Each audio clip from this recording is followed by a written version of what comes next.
I'm in my youth office sitting on this awesome Zorby. Um, Youth pastors are cool, and this is what we do all day. We sit on like awesome furniture and just kick our feet up and pray and relax. Yeah, it's a joke.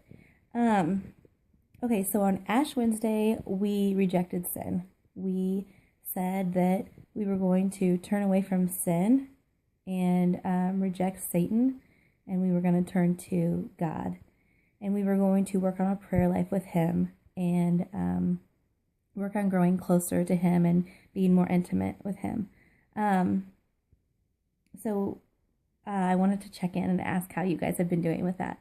Have you been rejecting sin? Have you been turning away from sin? Have you been recognizing sin and running the other way? I have a few notes that I'm going to check out. But Jesus taught us reverence for God's law.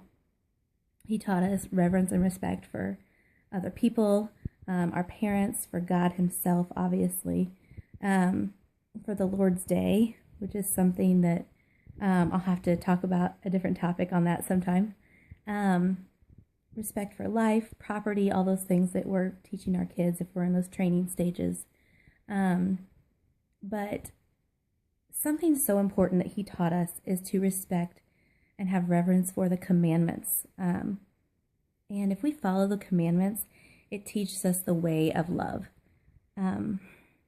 It's funny because sometimes, even in my head, I would catch myself bartering with God. Like, if I can follow 8 of the 10 commandments, is that cool? Can we be cool with that? And the fact is, you got to be all in. You've got to be all in. You got to say, I surrender myself to you. I surrender all of me, and I'm going to follow all of you. It's impossible for us as men and women to do that. We have to put our faith in God and our trust in God, and then it's possible for us. That's what makes it possible, is when we are fully surrendering to God and His will for our life. So I just want you to think about how you're doing with rejecting sin. The Lord loves justice and goodness. He hates every form of sin, of wickedness, of evil. He hates it, and we should too. And so He wants to set us free from our unruly desires and our sinful desires and our sinful hearts. Let Him. Just let Him do it. When you notice yourself walking in sin or getting ready to make a choice that is sinful, pray. Ask for His help. Just a really quick funny story. My daughter gave up fighting with her brother for Lent. And it has been awesome, by the way. But she, the other night, fought with her brother, and she was really upset about it. And she was crying, and she was very hurt that she had disobeyed her promise to God. And I wasn't happy to see her crying, but I was happy to see that that brought so much sorrow and pain for her, that she was realizing that true happiness is in obedience to Christ. And so we prayed about it and whatnot.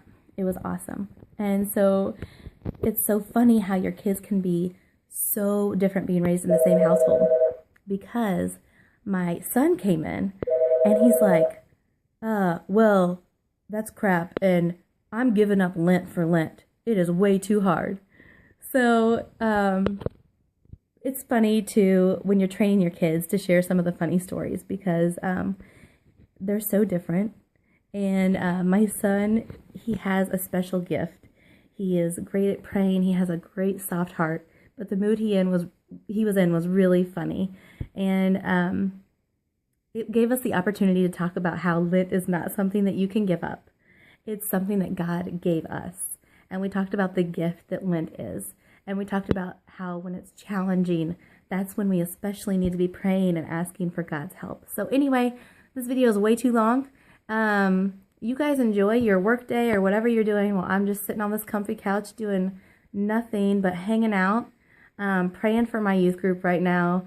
And I just thought this was a good opportunity to share a video. So hope everybody is over the sickness and the gunk, and that you can get out and enjoy this beautiful weather that God has given us. Have a great day.